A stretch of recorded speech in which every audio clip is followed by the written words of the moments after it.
యోసేపు సహోదరులందరూ తమ తండ్రి మందను మేపడానికి షెకెము అనేటువంటి ఊరు వెళ్తారు. అప్పుడు యాకోబు యోసేపుని చూసి రమ్మని పిలుస్తాడు. యోసేపు వచ్చిన తర్వాత, నీ సహోదరుల దగ్గరికి నిన్ను పంపుతున్నాను, నువ్వు వెళ్ళి వాళ్ళ యోగక్షేమాలు ఎలా ఉన్నాయో, మంద యోగక్షేమాలు ఎలా ఉన్నాయో తెలుసుకొని నాకు వర్తమానం తీసుకురా అని చెప్పి యోసేపుని తన సహోదరుల ఎద్దుకు పంపిస్తాడు. యోసేపు షెకెమునకు వెళ్తాడు. పొలంలో అటు ఇటు తిరుగుతున్న యోసేపును ఒక ఆయన చూసి, నువ్వేం వెతుక్కుంటున్నావు అని అడుగుతాడు. నేను నా సహోదరుల్ని వెతుక్కుంటున్నాను, వారు ఎక్కడ మంద మేపుతున్నారో నీకేమన్నా తెలిస్తే దయచేసి నాకు చెప్పు అని యోసేపు ఆయన్ని అడుగుతాడు. అప్పుడు ఆయన, నీ సహోదరులందరూ దోతాను వెళ్దాం రండి అని ఒకరికొకరు చెప్పుకోవడం నేను విన్నాను అని చెప్తాడు. అప్పుడు ఈ యోసేపు దోతాను వెళ్ళి తన సహోదరులను కనుగొంటాడు. యోసేపు రావడం దూరం నుంచి చూసిన ఈ సహోదరులు అతడు వాళ్ళ దగ్గరికి రాకమునిపే యోసేపును చంపాలని దురాలోచనతో ఒకరికొకరు గుసగుసలాడుకుంటూ ఉంటారు. ఎప్పుడైతే యోసేపు దగ్గరగా వస్తాడో వెంటనే, రే ఇదిగో మన కళ్ళగనేవాడు వస్తున్నాడు రోయ్ అని వెటకారాలు మొదలుపెట్టారు. యోసేపు దూరంగా ఉన్నప్పుడేమో దురాలోచనలు గుసగుసలు, యోసేపు దగ్గరగా వచ్చాకేమో వెటకారం. భక్తుడైన దావీదు కూడా ఇలాంటి పరిస్థితుల్ని చవి చూశాడు. కీర్తనల గ్రంథం 31వ అధ్యాయం 13వ వచనం, అనేకులు నా మీద దురాలోచన చేయుచున్నారు, నాకు ప్రాణహాని చేయుటకు యోచించుచున్నారు, వారు గుసగుసలాడుచున్నారు అని అక్కడ వాక్యంలో రాయబడి ఉంటుంది.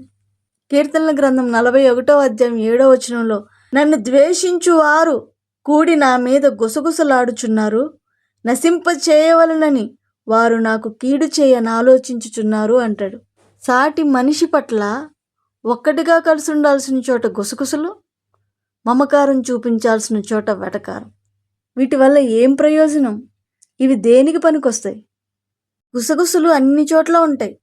కుటుంబ బంధాల్లో కానివ్వండి, ఉద్యోగం చేసే చోట కానివ్వండి, ఒక్క మాటలో చెప్పాలంటే ఆ మనిషి నచ్చని చోట, ఆ మనిషి ఉండలేని చోట ఈ గుసగుసలు వినబడుతూనే ఉంటాయి.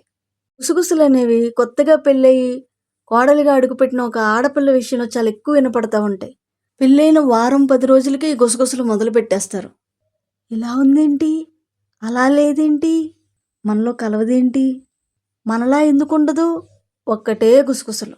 ఈ గుసగుసలు ఆఖరికి ఆ కోడల మీద కంప్లైంట్ల దాకా తీసుకెళ్తాయి. ఇదిగో మీ ఆవిడ కూరలు ఉప్పు ఎక్కువ వేసింది, నీళ్ళలో సరుపు ఎక్కువ వేసింది అని మొదలు పెడతారు.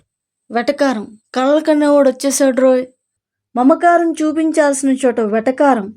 యోసేపు సహోదరులందరూ జరగబోయే విషయాలను కలల రూపంలో తెలుసుకునే యోసేపు పట్ల వెటకారంతో మాట్లాడుతున్నారు. ఈ వెటకారం ఆ కుటుంబంలో నివసించే వ్యక్తుల మనసుల్ని చాలా గాయపరుస్తుంది. ఈ వెటకారాలు కోడల దాకా కూడా వెళ్తాయి. ఒకసారి ఒక అత్తగారు తన కొత్త కోడలు నాకు పరిచయం చేయడానికి నా దగ్గర తీసుకొచ్చారు.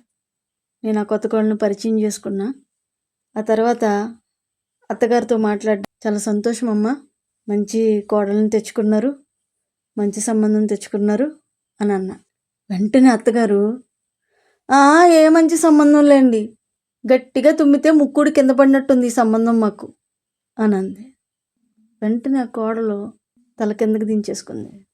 ఆ వెటకారం చూపించే చోటే మమకారం చూపిస్తే ఎంత బాగుంటుంది. నా కొత్త కోడలండి అని చెప్పి పరిచయం చేసి సంతోషంగా ఉంటే ఎంత బాగుంటుంది. మీరెంత గొప్ప సంబంధాలు వెతికినా, ఎలాంటి వారిని ఇంట్లోకి తెచ్చుకున్నా, ఎలాంటి ఎక్స్పెక్టేషన్స్ని మనం కోరుకోకూడదు. కారణం ఏంటంటే ఆ వచ్చిన అమ్మాయికి అది ఒక కొత్త ప్రదేశం, కొత్త మనుషులు, కొత్త మనస్తత్వాలు, పద్ధతులు. ఆ వాతావరణానికి ఆ కొత్తగా వెళ్ళిన వ్యక్తి అలవాటు పడడానికి టైం పడుతుంది. ఒక్కసారి ఆలోచించండి. ఏ బ్రాండ్ కారులో అయినా సరే కొత్తగా కారు నేర్చుకున్న ఒక వ్యక్తిని తీసుకెళ్ళి ఆ కారులో కూర్చోపెట్టి డ్రైవ్ చేయమంటే యాక్సిలరేటర్ తొక్కేటప్పుడు బ్రేక్ నొక్కేస్తారు, బ్రేక్ తొక్కమన్నప్పుడు యాక్సిలరేటర్ తొక్కేస్తారు. ఈ రెండిటితో పాటు గేర్లు మార్చిందంటే స్టీరింగ్ తిప్పేస్తారు. వీటన్నిటికీ మించి ఆ కంగారులో ఎవరిని గుద్దేస్తామా అని భయపడిపోతూ ఉంటారు. చేతులతో ఒక వస్తువు నడిపేటప్పుడే అంత కంగారు, అంత తడబాటు, అంత భయపడిపోయే పరిస్థితులు వస్తున్నప్పుడు, ఒక కొత్త వ్యక్తి ఒక ఇంటికి కొత్తగా వెళ్ళినప్పుడు వ్యక్తి తొందరగా ఎవరిలో కలవలేకపోవడం, తడబడడం, కంగారు పడడం, తికమక పడడం, ఎందుకుండవండి?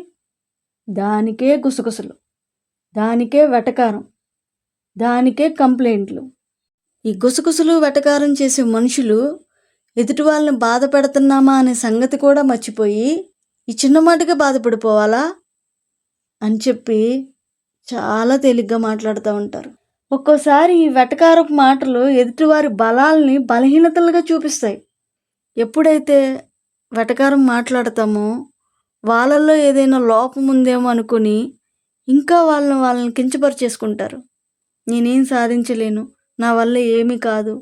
అందుకే మనం సాధ్యమైనంత వరకు సాటి మనిషి పట్ల కలిసే మనస్తత్వాన్ని, మమకారం చూపించే ఔన్నత్యాన్ని కలిగి ఉండాలి. అందరి మనస్తత్వాలు ఒకలా ఉండవు. కొంతమంది ఎదుటి వాళ్ళ స్వభావాలకి తొందరగా అలవాటు పడరు, చాలా సున్నితంగా ఉంటారు. అలాంటి వాళ్ళని మనం మమకారం చూపించాలి తప్ప వెటకారం చేసి గాయపరచకూడదు. వారు గుసగుసలాడడం, వెటకారం చేయడం మొదలుపెట్టారు. ఈ రోజున యోసేపు సహోదరుల గుసగుసలు, వెటకారం యోసేపు ఎదుగుదలని ఎక్కడ ఆపలేకపోయాయి. ఒకటి గుర్తుపెట్టుకోండి, ఎదుటి వాళ్ళు మాట్లాడుకునే గుసగుసలు, చేసే వెటకారాలు నీ జీవితంలో నువ్వు చేసే మంచి పనిని కానీ, నువ్వు వేసే మంచి అడుగుని కానీ ఎన్నటికీ ఆపలేవు. నువ్వు తలెత్తుకుని నిలబడాలి అనుకుంటే నిలబడు. ఎదగాలి అనే ఆలోచన ఉంటే నువ్వు ఎదుగు. నీకు సాధించాలనే తపనుంటే నువ్వు సాధించు. ఒక్కటిగా కలిసి ఉండాల్సిన చోట గుసగుసలు మొదలుపెట్టారు. మమకారం చూపించాల్సిన యోసేపు సహోదరులు యోసేపు పట్ల వెటకారం చూపించారు. క్షేమాన్ని అడగలేని మనుషుల మధ్య పగ, అసూయల మధ్య, గుసగుసలు, వెటకారాలు, దురాలోచనల మధ్య గడిపిన యోసేపు జీవితం ఒక్కొక్కటిగా దాటుకుంటూ ఎలా ముందుకెళ్ళాడో మనం చూద్దాం.